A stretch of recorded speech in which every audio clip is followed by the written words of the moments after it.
Nah, ketika Fatihah itu sebegitu keramatnya, sebegitu topnya, itu setan rapat, singkat cerita itu yang tadi dipimpin oleh iblis yang sedang terkapar apa? Terus tali obatnya nggak ada, cuma dia shock karena ada surat yang turun yang melafatkan itu pasti selamat dari apa? Neraka. Nah ini gimana saran Anda? Terus sarannya adalah bikin orang-orang itu lupa, tidak baca Fatihah. Nah ini rapatnya iblis. Idzabu wajtahidu hatta tufilu qulubahum hatta la yaqulu hadis surah.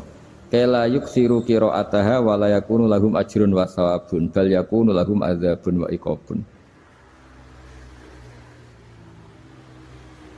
Kemudian yang terakhir saya beri ijazah tentang Al-Fatihah ya, karena ini surat yang populer. Kalau saya ijazahi Quran 30 juz pasti sampean nggak hafal. Atau ijazah surat Baqarah. Kalau mau Baqarah mau. Ijazahi surat Baqarah mau 2 juz setengah. Mau Mas Asep? Ya Fatihah aja yang gampang ya. Nah, ada. Ya kulhu Fatihah ini paket ringan ini. Tapi pahalanya apa? Besar. Ini beda ya, artinya selama ini mungkin Anda baca tapi monoton ya. Tapi ini saya bacakan teks aslinya tentang istilahnya itu mazaya. Mazaya itu kelebihannya Fatihah. Saya baca Arabnya dulu, nanti ini terakhir ya, ijazah tadi kan saran-saran umum tentang sosial. Ya, pokoknya jadikan kebaikan itu punya nilai sosial yang baik lah. Jadi nanti orang yang nggak amanah nggak laku, ya calon bupati, gubernur, presiden yang nggak amanah juga nggak laku. Begitu juga kiai yang tidak amanah juga nggak laku, suami yang nggak amanah juga nggak laku, istri yang nggak amanah juga. Sehingga kebaikan ini jadi nilai sosial yang dalam tanda kutip sudah keniscayaan. Yang diinginkan Allah itu seperti itu, bukan kebaikan yang dipaksakan karena kekuatan negara. Maksudnya kalau bisa kebaikan itu tidak usah dipaksakan. Memang satu apa ya, sudah satu kebutuhan. Kayak cerita-cerita di negara maju itu, bahkan apapun jatuh itu nggak ada yang ngambil apa itu. Makanya gambarannya Mekah Medina kan gitu kan, barang jatuh nggak ada yang berani apa ngambil. Itu saking sudah jadi sistem. Sehingga banyak negara di Eropa itu yang sampai nggak punya tentara, nggak punya polisi karena kebaikan sudah. Nah kita kan masih capek, polisinya aja capek apalagi masyarakatnya, karena ya apa ya, kebaikan itu belum jadi nilai apa bersama. Nah kita selain ditopang negara, ada polisi, ada tentara, itu kita usahakan kebaikan itu jadi nilai apa bersama. Tadi wa'tamiru bainakum bima'ruf. Dan kita punya reputasi yang bagus dalam bab ini. Saya masih ingat kecil saya itu yang jilbaban hanya keluarga kiai. Sekarang rata-rata masyarakat itu jilbaban. Dulu yang sekolah SMP, SMA itu jilbaban kadang dulu malah dilarang ya, harus sama seperti itu seragamnya. Sekarang sudah boleh dan nyaman. Lama-lama yang dapat simpatik ya yang pakai pakaian model tertutup seperti itu. Lama-lama gamane cara wong golek mantu ya golek yang seperti itu daripada yang blodor. Lama-lama jadi nilai bersama. Ya ingin saya seperti itulah. Di terminal juga sama. Orang mau makan cari warung yang kelihatan ada ayat kursinya, pakai jilbab, atau paling enggak dia nggak mungkin lah nyuguhkan yang tiren atau yang haram. Kan ada garansi sosial, ada apa? Ada garansi apa? Sosial dengan penampilan yang soleh itu kan, masa iya nyuguhkan oplosan babi gitu misalnya itu. Jadi nilai sosial itu harus, ya tadi harus benar-benar jadi nilai. Sehingga negara biar nggak capek-capek. Polisi juga gak capek kan, karena tugasnya corong Jawa mau ngawat-ngawati tok, tapi sudah tidak perlu tegang karena kebaikan sudah jadi nilai apa bersama. Ya, ingat-ingat ya ayatnya tadi, wa'tamiru bainakum bima'ruf. Jadi kebaikan itu harus jadi nilai bersama. Iktimar itu menjadi urusan bersama. Makanya kalau kita rapat besar disebut apa? Muktamar. Muktamar itu urusan bersama. Ya tadi, imamnya sholat juga menopang Gojek karena nggak lama-lama nopang Grab, nopang Kernet, nopang penjaga Indomaret, penjaga bensin, pom bensin. Nah dia hanya punya waktu 5 menit terus imamnya baca Baqarah kan. Iya imamnya mursyid, mungkin dia tambah lama tambah dapat aplaus dari muhibbinnya, tapi makmumnya Dia tambah lama dapat penghormatan dari pecintanya, tapi kitanya wah khusyuk wali kan dia dapat status naik lah, kita yang sudah tidak ikut jadi wali diganggu apa pekerjaannya. Kalau ada imam seperti itu sampai mufarokoh saja. Niat ya Allah sampai sini saja saya makmum orang itu. Silakan orang itu punya urusan sendiri dengan jenengan ya sudah atau salib saja apa. Ya, itu boleh kalau dalam fikih namanya apa? Mufarokoh. Mufarokoh itu niat. Tapi kamu jangan langsung selonong mufarokoh, niat dulu. Pamit sama Allah bahwa sekarang mau mufarokoh. Ya, tapi ya jadi sholat yang aneh kan, imamnya masih rukuk, kamu terus sujud, terus apa-apa selesai ya. Mungkin dalam pandangan itu orang lain ini maksudnya makmum gimana ini kok begini. Tapi sudahlah Allah Maha tahu. Insya Allah dimaklumi. Ya saya baca tentang Fatihah ya, karena sampean pasti sering baca Fatihah. Supaya apa sekaligus jadi jimat lah gitu. Jadi kalau kamu sering di jalan-jalan yang mungkin sepi atau mungkin kan tidak semua teman Grab itu nasibnya bagus yang di Semarang Jogja. Mungkin yang di Kalimantan di Papua kan ada yang 10 kilo gak ketemu rumah, ya kan? Ya lihat di TV-TV itu kan kasihan kan. Sudah 10 kilo gak ketemu rumah, penumpangnya kuwekar preman tuh kan. Ini makan orang enggak kan gitu. Kan ujiannya dua. Kalau penumpangnya cantik itu ya kecoba syahwat, kalau preman takut. Jadi orang itu selalu ujian itu. Sing sedengan itu kan jarang orang itu. Jadi kalau penumpangnya perempuan cantik ujiannya itu syahwat, kalau preman ujiannya ketakutan.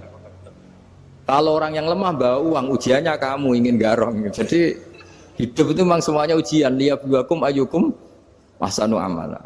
Makanya saya sering ditanya oleh teman-teman, Gus, nah ujiannya kenal wong wedok elek piye sama? Kenal wong ayu ujiannya syahwat, kenal wong elek ujiannya ngenyek, itu sama-sama dosa. Syahwat ya dosa, ngenyek juga dosa. Wah elek keriting untune metu ya dosa ngomong gitu. Kadang-kadang orang berpikir enak kancanan wong elek gak dosa. Kata siapa kancanan wong elek itu ya dosa karena bawaannya ngenyek. Ngenyek itu menyepelekan itu. Makanya saya itu ya nggak mau berteman sampean. Nanti kan bawaannya ngenyek atau seneng ya tidak tahu. Ya sudah ada takdir saja kalau ketemu ya tak ulang ngaji gitu. Tapi ini ngaji terakhir, setelah ini ngaji biasa aja, tidak usah resmi gini. Ngaji kok resmi aneh.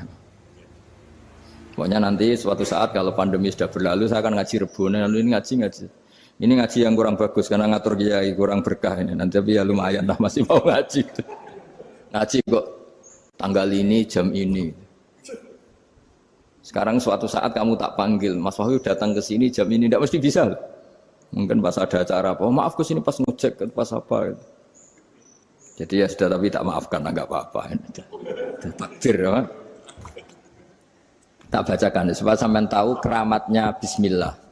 Nah, sebelum saya bacakan bismillah Fatihah tak beritahu tentang ilmu tafsirnya karena ini penting sekali. Fatihah itu dawuhnya Allah, tentu itu dawuhnya Allah. Saya ulang lagi itu kalamullah.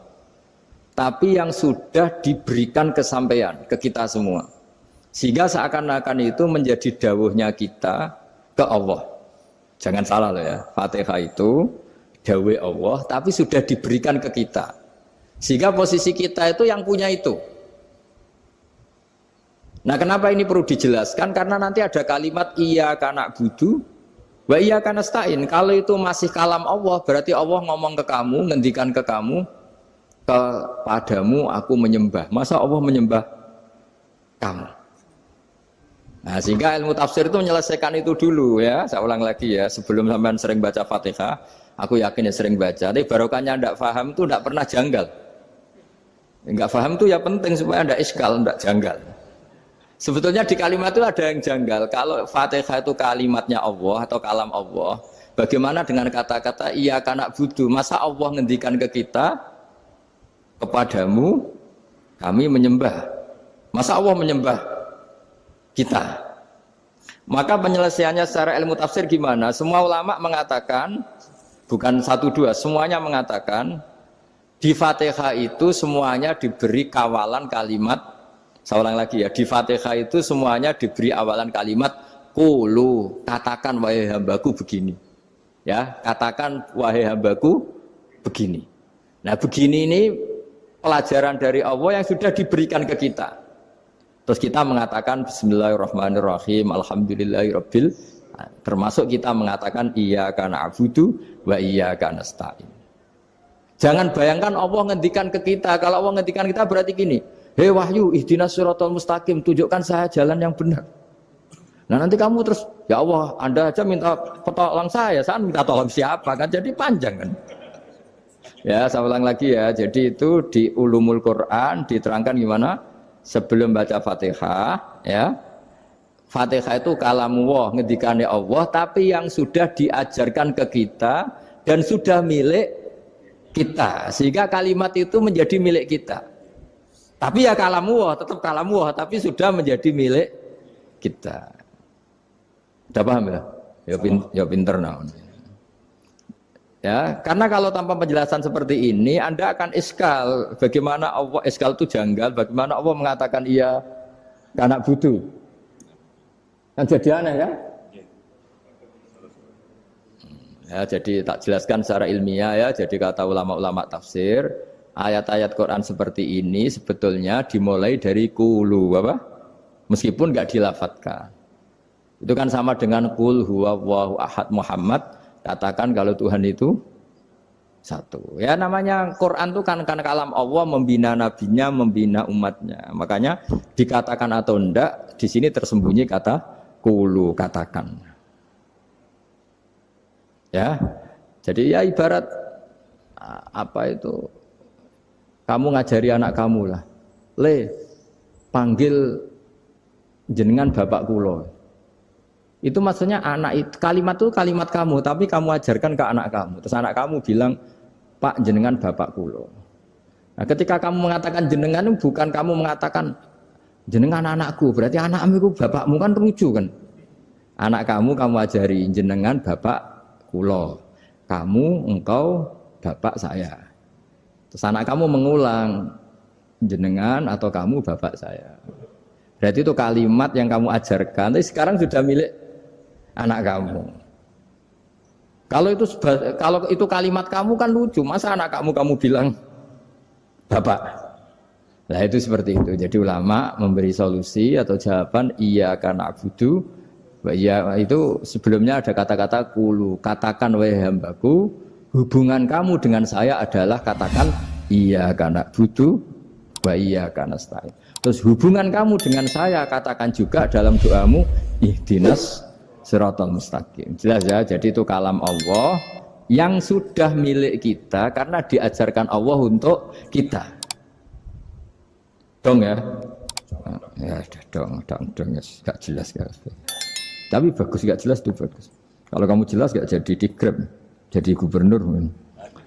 Min azimi fadliha kasratu asma'iha wa fadail ukhra. Ini cerita dramatisnya surat Al-Fatihah. Qala Abu Hurairah radhiyallahu anhu inna iblisa ranna khina unsitat Al-Fatihah. Jadi iblis itu begitu kesakitan. Ini kitab Abwaabul Farad karangannya Sayyid Muhammad Alawi, juga kutipan dari beberapa kitab. Yang jelas beliau sendiri juga ngutip dari beberapa riwayat di beberapa hadis. Halaman 123. Ketika Fatihah turun itu iblis kesakitan. Kayak orang sakit gigi lah, tersiksa sisanya karena turunnya surat apa? Al-Fatihah. Artinya kalau Anda baca Fatihah dijiwai, maka Anda melemahkan setan, melemahkan iblis. Wa qala Mujahid, khina unzilat Fatihatul Kitab ronna fastama indahu asyayatin. Jadi ketika Fatihah itu turun, iblis itu terkapar lah kira-kira. Sampai dijenguk banyak setan. Jadi kemana di ICU lah kira-kira gitu kalau sekarang itu. Entah Covid entah enggak tahu, pokoknya di ICU sampai dijenguk banyak setan. Enggak tahu bawa apa enggak tahu, pokoknya dijenguk banyak setan. Ono yang nyangoni karena ini apa? Ketuanya apa? Pingsan, sakit. Jadi iblis itu sakit sampai dijenguk anak buahnya setan-setan. Ya, semoga kalian semua tidak kenal setan. Kalau kenal berarti teman, apa? Wa qalu misla dzalik. Wa qala lahum laisa mimma taquluna syai'un walakin unzilat suratun laisa ajru qailiha illa an harrama alaihi nar jahannam. Saya ini bukan sakit fisik kata iblis. Kamu tidak usah jenguk saya, datangkan dokter terbaik, tidak usah. Saya ini tidak sakit fisik. Saya ini sakit karena ada surat yang diturunkan, yang pahala yang melafatkan surat itu pasti selamat dari neraka. Padahal misi terbesar saya ini supaya manusia masuk neraka. Sekarang punya tamengnya. Wah pusing kan? Ya seperti orang lah, goda sampean ternyata sampean setia, itu kan pusing. Nah ternyata tidak setia, itu yang akhirnya ribet kan itu. Jadi iblis itu cita-cita terbesarnya kan semua orang itu masuk neraka. Nah sekarang turun satu surat yang gara-gara surat itu siapapun yang baca dijamin selamat dari neraka. Jadi walakin unzilat suratun laisa ajru qailiha illa an harramallahu alaihi nar jahannam. Karena jadi dia shock lah itu kalau orang di Jawa itu bilang shock. Aduh sial nasib saya ini umat nggak bisa saya goda lagi karena punya tamengnya tadi punya. Qadba tolakai dukum mamakrukum. Rekayasa kalian sekarang itu tidak ada gunanya semua. Nah, ini alhamdulillah di Indonesia kelihatan kan banyak yang miskin, banyak yang susah. Tapi selagi mereka masih sholat, itu keinginan mencari halal itu masih tinggi. Kayak apa kita di tengah kota, jauh dari anak istri, jauh dari tetangga. Biasanya kalau orang jauh dari anak istri, tetangga kan sakar PDW.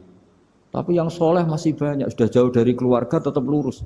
Loh, kalau yang dekat lurus kan wajar, konangan wong akeh kan. Ini sudah jauh masih lurus. Nah ini nggak lepas dari barokahnya surat apa? Surat Fatihah tadi. Jadi karena ada surat yang menjamin pelafalnya atau qailiha terbebas dari api neraka. Wa qalat as-sayatinu lahu is ayyusai'in ta'muruna ya maulana. Faqala lahum idhabu wajtahidu hatta tukhfilu qulubahum hatta la yaqulu hadhihi surah. Lalu kita gimana? Jari para setan gitu. Lalu kita gimana? Terus kata iblis, sudah bikin mereka lupa sehingga tidak baca lagi. Selagi masih baca kita pasti keok. Jadi kalau sampean sudah jarang baca Fatihah itu berarti sudah bagian dari kemenangan apa? Iblis. Jadi kalau sampean sudah jarang baca Fatihah itu berarti bagian dari kekalahan Anda, kemenangan iblis. Masih sering baca? Berapa kali? Terus apa lagi?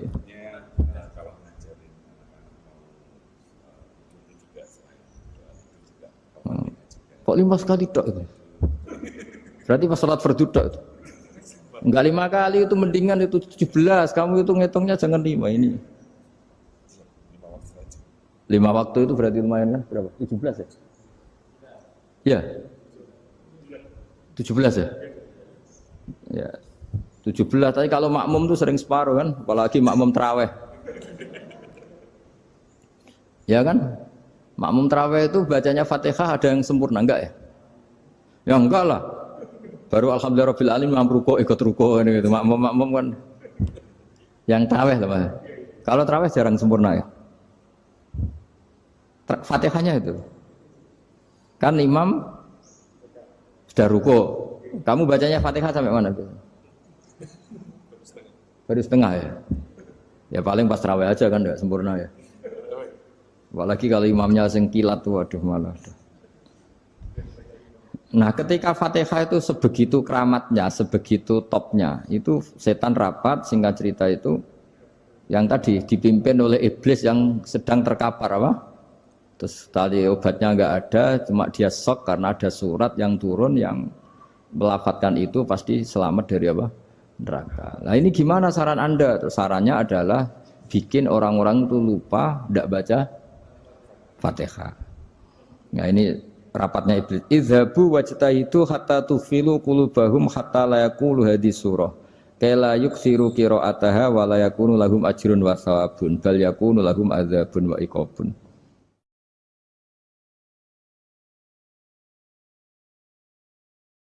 Jadi saya mohon selama ini Anda sudah baca, tapi mungkin hanya rutin saja. Napa rutin saja? Jadi barokahnya ngaji ini kamu punya kekuatan atau punya semangat membaca karena ini surat yang luar biasa. Ibarat gini, kalau sampean tanya, saya juga sering mikir, masa Gus hanya surat kok punya kekuatan seperti itu? Di dunia ini kata Allah, mulai Nabi Adam sampai kiamat, nggak ada yang bisa menandingi kekuatan kalimah. Kalimah itu kata-kata, nggak ada yang bisa menandingi kata-kata. Misalnya Anda nge-grab, berangkat istri cuek, berangkat cuek. Itu beda dengan ketika meskipun satu kalimat. Wes Pak, muga-muga dilindungi pangeran, mugi-mugi jenengan selamat. Itu menjadi teduh dan semangatnya luar biasa karena kayak mendapat support. Jadi kira-kira kalimat itu hubungannya kita dengan Allah, Fatihah itu seperti itu. Kamu melafadzkan satu kata-kata yang dibenarkan langit bumi, dibenarkan aras, dibenarkan malaikat, dibenarkan semua penghuni di dunia ini. Sehingga tuh efeknya luar biasa. Itu seperti gini ya, kamu cerai sama istri, terus nikah lagi katut babon. 10 tahun anak kamu dididik, ibunya benci kamu. Dan memang Anda layak dibenci. Dididik. Dan sampai nggak pernah manggil kamu Pak. Suatu saat, kamu tentu rindu kan, ingin dipanggil Bapak oleh anak kamu. Suatu saat anak ini manggil kamu Pak E. Wah itu senengnya bukan main. Hanya sebuah kata-kata. Makanya kadang-kadang orang itu tanya sama kiai, ijazah lafadz ini gunanya apa sih? Itu ijazah-ijazah itu untaian kata-kata. Yang kata-kata ini dibenarkan langit dan bumi dan aras dan para malaikat sehingga efeknya itu luar. Nah ibarat seperti itulah. Kamu melafadzkan Fatihah itu melafadzkan kata-kata yang dibenarkan Allah dan Rasul dan semua malaikat, semua penghuni langit. Maka ini efeknya pasti luar. Nah di sini lah orang-orang dulu itu tahu keramatnya itu sehingga ketika melawan Belanda, melawan Jepang dulu itu kalimat-kalimat itu menjadi mantra yang luar biasa. Doa lah, doa yang luar biasa. Tapi di era modern karena orang sudah tidak ngerti itu, dianggap itu mantra, jimat, khurafat, bid'ah, waduh ribet menemal.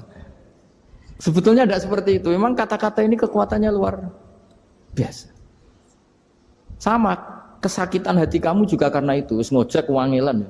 Lha Pak di bojo kok kowe gagah tok kere. Wah, iku seling terus mesti. Padahal kalimat itu kan tidak melukai secara fisik, tapi apa kerjanya sesuk saras-sarasen. Karena terus dengan pengadilan seperti itu kan, ngapain kerja demi perempuan yang seperti ini? Lagi-lagi kata-kata ini luar. Nah bayangkan kalau kata-kata itu adalah kalimat yang diajarkan Allah lewat Rasulnya, lewat malaikat Jibril. Kayak apa kekuatannya? Nah kira-kira Fatihah itu gitu. Kalimat yang baik, kalimatan thayyibah diajarkan oleh Allah dan Rasul, kayak apa kira-kira kekuatannya? Pasti luar biasa. Wong support yang dikatakan istri kita, anak kita aja luar biasa, apalagi ini support yang diajarkan Allah dan Rasul. Ya makanya saya mohon kalau baca Fatihah, baca kalimat-kalimat thayyibah ketika sholat itu dijiwai.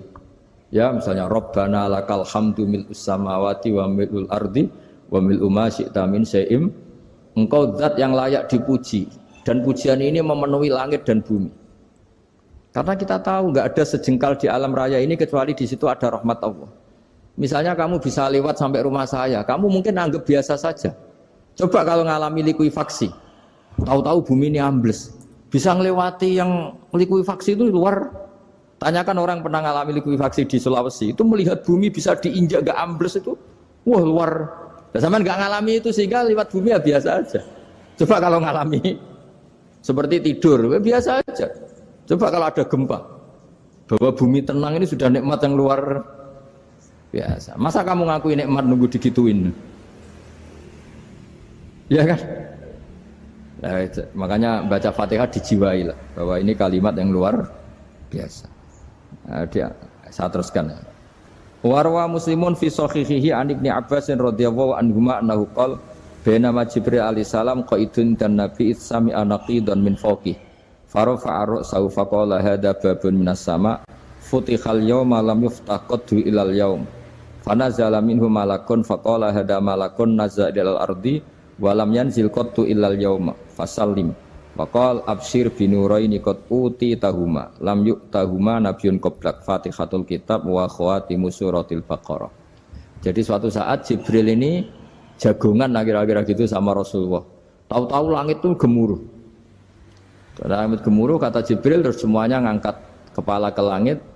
Ini pintu langit baru ini dibuka, yang sebelumnya tidak pernah dibuka seperti ini. Turunlah malaikat, yang malaikat ini pun malaikat spesial yang enggak malaikat murahan lah kira-kira gitu, yang enggak pernah turun ke bumi kecuali juga saat itu. Dengan penyambutan yang luar biasa, dengan semuanya tidak pernah terjadi. Hanya karena bahwa surat Fatihah. Jadi ini surat yang luar biasa, pengawalannya lewat malaikat yang spesial enggak pernah turun di bumi kecuali saat itu. Penyambutannya juga enggak pernah seperti itu, baru seperti itu. Jadi semuanya itu spesial. Nah, kenapa ini spesial? Karena di situ ada isi puja-puji kepada Allah Subhanahu wa ta'ala. Ada ikrar kita, alhamdulillahirabbil alamin, arrahmanir rahim. Ikrar ini penting. Kalau contoh paling gampang gitulah. Kamu punya istri selama ini cerewet terus. Suatu saat ngomong, Pak, tak angen-angen ra ono wong lanang koyo sampeyan. Wah, itu langsung tidak ada lelaki sebaik engkau. Itu sama senengnya, masya Allah. Karena ada ikrar dari seorang istri ke kamu. Nah, bayangkan kalau ikrar kita sebagai hamba diakui oleh Allah Subhanahu, maka ikrar ini akan dicatat sebagai kebaikan kita yang kita panen nanti di akhirat. Karena ada ikrar. Kita ikrar bahwa alhamdulillah rabbil alamin. Kita ikrar ar-rahmanir rahim. Kita ikrar maliki yaumiddin. Kita ikrar iyyaka na'budu wa iyyaka nasta'in. Sampean misalnya jadi orang Indonesia, ketemu orang Indonesia yang makmur di Jerman, terus lupa Indonesia. Kamu orang Indonesia? Enggak, saya enggak orang Indonesia. Mangkel gak kira-kira? Mangkel. Karena salah ikrar kan gitu. Ya, jadi saya mohon jangan anggap kalimat itu hal yang biasa, tapi luar biasa. Nggih, ngoten mawon. Assalamualaikum warahmatullahi wabarakatuh.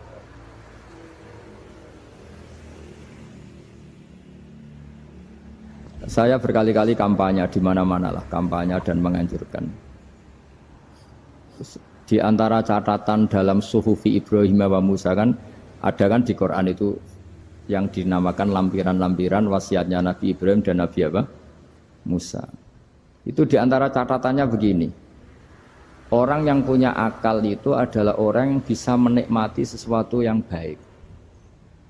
Misalnya gini, contoh gampang gini. Kamu punya anak pertama atau punya anak yang masih kecil, itu gendong tuh senangnya bukan main, melihat anak sehat tuh senangnya bukan main. Mungkin saat itu banyak orang yang sedang maksiat dengan perempuan nakal atau dengan teman-teman nakalnya, yang nganggap seperti itu tidak nikmat. Tapi andaikan ini ditimbang ya ditimbang. Yang maksiat betulan, misalnya paling ukuran bahagianya itu 70%. Tapi yang ini, yang nimang anak baru lahir atau masih kecil, corong Jawa ngeloni anak, bisa saja bahagianya itu sampai 100%. Artinya selama ini kesalahan kita adalah nganggep maksiat itu pasti menyenangkan dan taat itu tidak menyenangkan. Makanya saya berkali-kali fatwa, untuk melawan kenikmatan maksiat, orang harus terbiasa menikmati taat, menikmati kebaikan. Jangan kira kita nimang istri nikmat, nimang anak nikmat, ketemu teman yang lama tidak ketemu juga nikmat. Artinya kita akan melewati berjam-jam untuk jagungan sama teman, sama anak, sama istri. Dan itu harus kamu nikmati supaya mengganti tidak berkebutuhan nikmat yang lewat jalur maksiat. Jadi saya mohon sarana-sarana yang menyenangkan itu, yang taat itu kita maksimalkan. Makanya bapak saya itu sering pesen, kowe nak ngaji sing guyon, sing seneng. Nganti wong maksiat itu karena cari kesenangan. Coba kalau kesenangan itu sudah didapatkan saat taat, maka tidak butuh lagi kesenangan yang berbentuk maksiat. Makanya orang-orang wali dulu kalau sudah sholat itu gak bisa berhenti karena merasa nikmat. Makanya Nabi pernah ngendikan wa qurratu aini fi sholat, nyaman saya itu kalau sedang sholat.